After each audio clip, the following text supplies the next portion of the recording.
What's up with it, bro?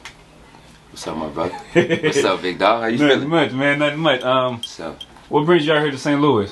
Bringing that Protect Your Energy tour. You know what I'm saying? We bringing that light, that love. You know, good vibes, big energy. You feel me? Pressure. Yeah. Yeah. Now, we just gonna start from the beginning. You was born in St. Lucie County. Well, people say that. You know, that's like my second home. My grandmother lives there. My grandmother, grandfather, also my pops stay in that area as well. But I was born in Fort Lauderdale Hospital. Gotcha. You know what I'm saying? But grew up in Deerfield for sure. Yeah, and that's part of the Broward County, right? Mm-hmm, for sure. Yeah. For a person who's never been there, how would you describe the area? I would describe it rough. You know what I'm saying? I describe it inspiring. You feel me? Small. Everybody know everybody type thing. You feel me? Dangerous.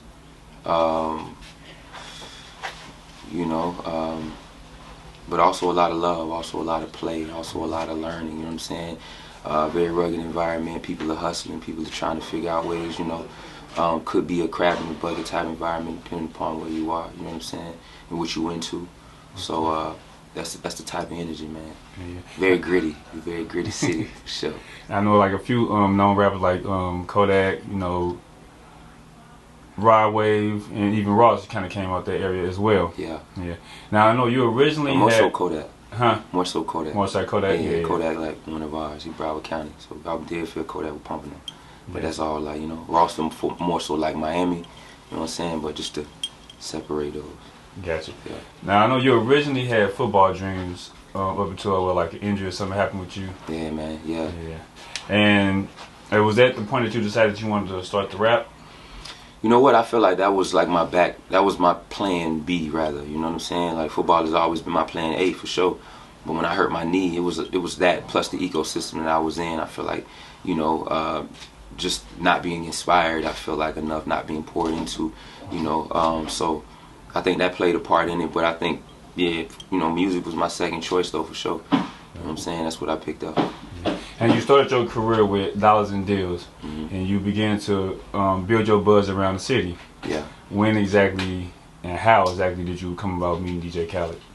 Oh man, this was, man, back then, you know, we had our label situation running, you know what I'm saying? We had verbal agreements, contracts that we had signed, you know what I'm saying? Verbally, we like, look, we're going to do this, right? We're going to go to these concerts. So by then, we had already been working. Khaled was on, you know, doing something with the radio station. We wanted to be a part of it.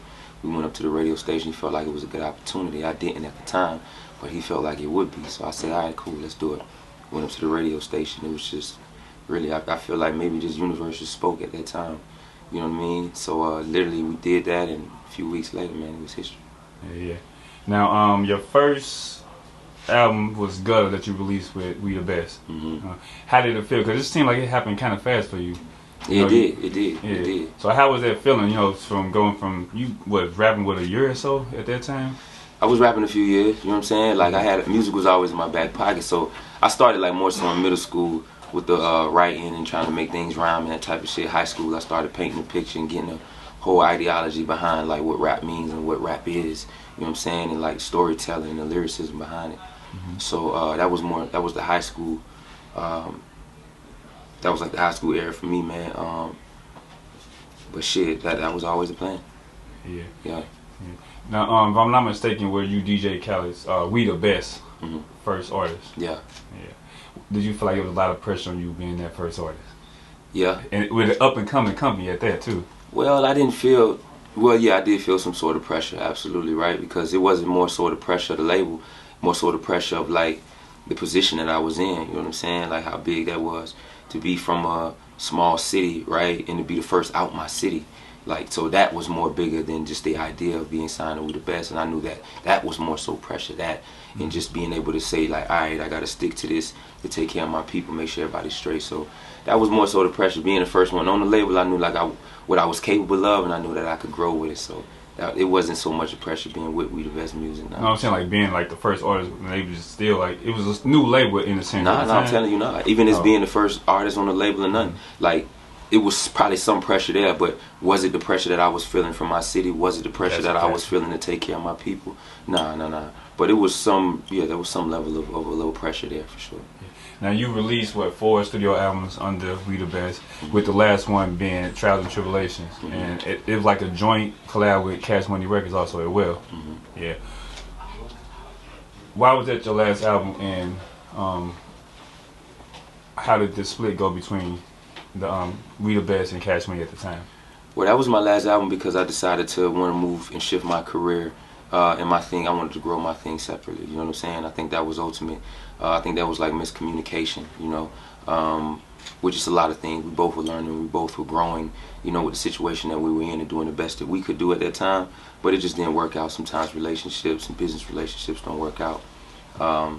So for me, man, I just, wanted to go out and believe in myself and say, hey, man, look, this is the route that we're going to take. But to me, the reason why that was my last album with him, because I was under that major label situation, and to me, I didn't want to bring back a 5th album until people understood who I was currently. So it's like, this is the new story and the evolution of who I am. Once you fully understand that and what I represent now, then you'll be prepared for an album. Yeah. Now you are independent, which you Hood Nation, right? Yeah. Yeah. How does it feel to be an independent artist? Like, for fully on your own, is it well, I guess more versus somebody starting off, you know, not having no musical background with as far as the industry. Yeah. Do you feel like it's more harder for you now without a major label? Are you partnering with Empire? I got a distro through Empire, yes. Okay. Absolutely. So, repeat the question again. Like, do you feel like it's more harder without having a major label pushing you? Basically, they call it a machine. I think that it has its difficulties from going from a major label to an independent because of the workload that you have to take on. But the reality is that you benefit much more from being an independent artist rather than being with a major label. You get to have ownership of everything. You just got to put in a lot more work. So the reality is that God is the greatest, but it's also maybe the most challenging thing that you could take on. You know what I'm saying? But I was always a sponge in the game. I've always paid attention. I've always learned. You know what I'm saying? And I put myself back in positions to where I can empower myself and have the, you know, the understanding and the language and the knowledge to be able to represent myself in that way. Yeah. Now, I hate to bring this up on your Protect the Energy tour, but you know, like the internet conspiracies, they have this thing where they kind of say like Empire, they are associated with a lot of artists who have passed away, like King Vine, you know, Mo3, this go on and on and on. Like, what are your thoughts on that idea that people put out there for like the label Empire? I have no thoughts about it, really, honestly. You know what I'm saying? Nah, I don't know. We blame a lot. You know, blame to me separates. Pointing fingers separates. I've never had no situation like that, or never felt no energy like that.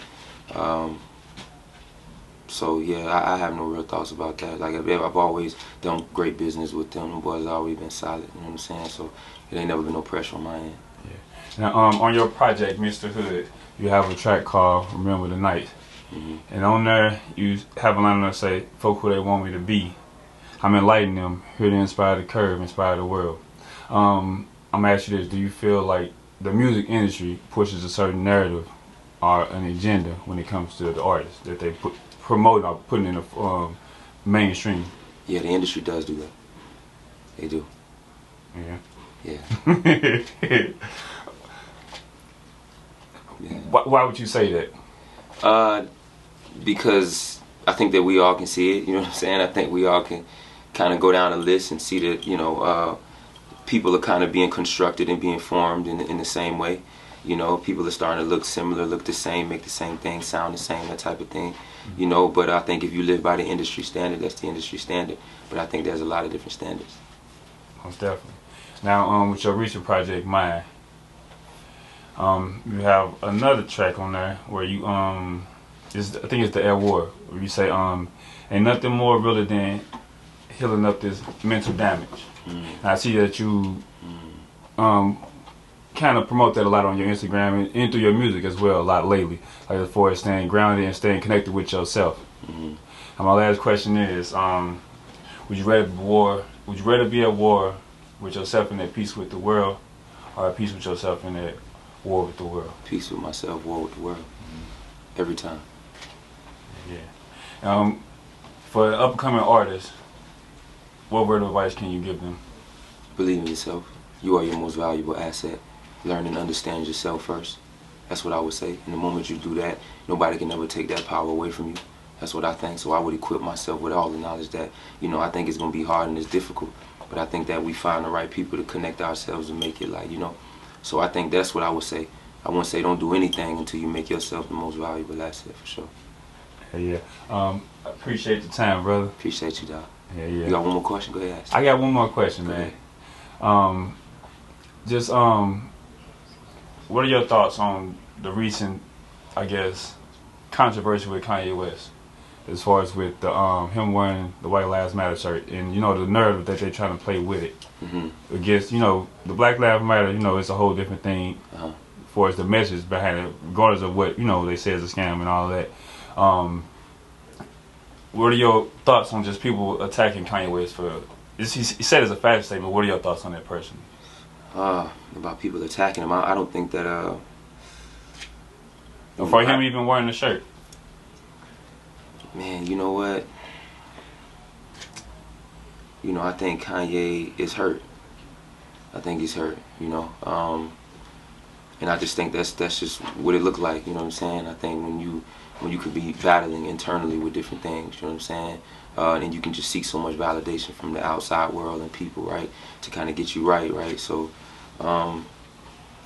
that's what I would say, man. I ain't gonna tear Kanye down. I think Kanye is, you know, in the odd way doing the very best that he can with what he got working up, you know what I mean, in his mind. So I think, you know, I got compassion around that, bro. You know what I'm saying? I done lost people. I done seen people in vulnerable states like that. So, you know, I don't really joke with stuff like that, and I can see the real pain through the, you know, I think just through that, you know, just through that surface level shit. So I do think that White Lives Matter shit is weird. I think that's weird that he doing that.